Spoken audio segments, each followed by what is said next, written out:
When you're abroad can be a lot trickier than you might expect, at least if your bank has got anything to do with it. Organising your holiday money used to be pretty complicated. You'd have to order plenty of travellers' cheques or buy your foreign currency in advance. But modern banking has made being a tourist a lot simpler. These days, all you should need is one of these. And then, wherever you are in the world, you can have access to your money 24 hours a day, just as if you were at home. But your bank may have other ideas and rely on plastic, and you could get caught in a tourist trap you didn't see coming. Gary Shillingford and his wife went to New York in February. The first couple of days we went to Liberty Island, Empire State Building, their Museum of Natural History and all that. It was brilliant. Thoroughly good time. But then it all went sour. Gary was using his Capital One credit card to pay for everything, but 3 days in, it stopped working, just as he was about to pay for lunch. Well, I was shocked, embarrassed, because, you know, I couldn't pay my bill. Is it invalid? What am I going to do? I've got no means of paying for anything. Gary phoned his bank and couldn't believe it when they told him they'd detected unusual activity on his card in New York, and therefore had put a block on it. Capital One said to me, because there were several erroneous items coming through from New York, and they said, we thought this is a bit strange, we'll put a stop on it. And I said, but I'm in New York. Of course I'm going to spend, and I'm going to spend on plastic. Capital One had left a message about the block on Gary's home phone, which obviously he hadn't heard, as he was in New York. With little cash and a blocked card, the couple spent the day in their hotel room. It took 24 hours and numerous international phone calls for the block to be lifted. And it's very unsettling because you get so used to using your cards everywhere. I mean, everyone says you don't need cash nowadays. Well, you do if you deal with Capital One. There are a few people you might think of telling before you go on holiday. Certainly your boss, probably the milkman, and perhaps the neighbours too. But it seems you should add your bank to that list. Otherwise, they might stop you getting hold of your own money, and you will get the blame. James Hewson was having a lovely time in Rome last month until his Abbey debit card stopped working in the middle of a shopping trip. It was about lunchtime, and then I'd spent my money, so I thought, oh, I better go to the bank. So I went to a bank machine, and it's just coming up, your bank has instructed us to return your card. James couldn't understand it because he had thousands of pounds in his account. When he eventually got through to Abbey, they said they'd blocked his card and he would have to speak to the fraud department to find out why. But he couldn't get through, and he was down to his last few euros. It was just utter disbelief that I was refused access to my own funds in my bank account. The fact that really annoyed me as well is they had my phone number, and they never bothered to ring me to discuss it with me, and they just left me high and dry in a foreign country. Without access to cash, James couldn't afford to eat and had no money for transport, so he even had to walk half the way to the airport for his flight home. I was there on my own, so I had no one who I could just say, oh, can you lend us some money? When he got home, James went straight to his local branch to demand an explanation. They said it was his fault, because he hadn't told them he was going abroad. So it's not the thing you think of, oh, make sure I've got my mosquito spray, oh, and I'd better tell the bank I'm going away for a week as well. Leighton Price is also an Abbey customer. His dream holiday to Cape Town with his girlfriend was ruined when Abbey blocked his card the very first time he tried to use it there. And it was days before they gave him access to his money again. It was becoming desperate. We were running out of money fast, so we were finding it hard to find money to buy food, drink. And it was a good 4 to 5 days after my initial contact with them that the card was eventually activated.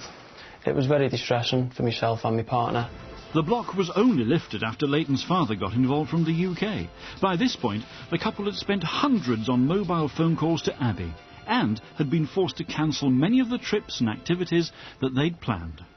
I would like to ask the boss of Abbey why myself as a valued customer was left stranded out there, 6,000 miles away from home, with no access to my finances after repeatedly talking to their customer service representatives and to confirm that I was in South Africa and answering all their security questions to confirm it was myself.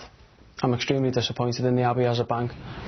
Let's say you do share your travel plans with your bank. Well, they could take absolutely no notice and still stop you using your card. We called 10 UK banks. All of them said they do advise customers to tell them when going abroad. But even if you do let them know, none of them could guarantee that your card wouldn't get blocked anyway, because the decision to do so is made by a computer.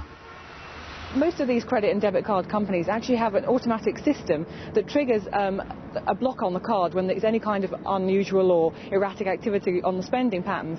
So that means that even if you actually were to tell your company you're going overseas, they might still automatically block the card. Over £200 million were stolen last year in fraudulent transactions abroad. The banks argue their systems are set up to stop this happening, but some customers think it's gone too far. I don't see how they can justify leaving people in that situation, leaving them ostensibly stranded abroad with no means of payment. They really couldn't care less. We all want protection from fraud, but sometimes we want protection from our own banks. Because if, thanks to them, you end up struggling for cash on the other side of the world, you may wish you'd holidayed a little closer to home. Well, Capital One apologised to our first case. Their fraud detection system is designed to protect customers by spotting unusual spending patterns, but they say in countries like America that don't use chip and pin, it's more difficult to tell whether transactions are genuine. So legitimate ones may sometimes be declined. They recommend giving them your mobile number so they can resolve cases like this as quickly as possible. As for the two Abbey customers, the bank says because of the level of activity on their cards, they've been flagged as suspicious. And when a card is flagged, it means you can only use it to withdraw cash in a machine that, again, has chip and pin. If it doesn't, then the card won't work. Abbey reiterate that this is to protect customers and is in line with the rest of the industry. They say that resolving the Rome case was complicated by other factors, but they too suggest that all customers give them a mobile number so they can call to discuss transactions that do look suspicious. We're joined by Tony Boorman from the Financial Ombudsman Service. Hi, Tony. Already before Paul Heyney's report there, we're getting quite a few texts on this. This is big for a lot of our viewers, this issue. And we've got to say, it's not just the banks featured in our film there. They're all at it, aren't they? Yeah, we get a lot of complaints about this issue, and of course customers are disappointed when these things happen. The sad fact is it's now computers that are making these decisions. It's not your friendly local bank manager, and the computer doesn't know you, doesn't know where you are. So as we heard in the film there, there's sometimes little point in telling them that you're going to, you know, the other side of the world or whatever. Yeah, I mean, I think there's some sensible precautions that we as customers can take. I mean, if you've got more than one card, take more than one card. If you've got cash, take cash. Everyone accepts cash. And never mind about giving the bank your telephone number, take the bank's telephone number so you can phone them. What if it's the middle of the night? Well, yeah, that's where some of these problems start to occur, where there are time differences, where the bank's closed, it's a bank holiday, coming up to a bank holiday weekend, aren't we? So there are some real issues there about the speed of response when these problems occur and the difficulties that you've heard in your reports today. And the banks say that with this chip and pin you should be OK, but how do you know where in the world they're going to have chip and pin? That's another big issue, isn't it? Yeah, that's a bit of a mystery, I must admit. I'm not too up to date on exactly where we've got it and where we haven't.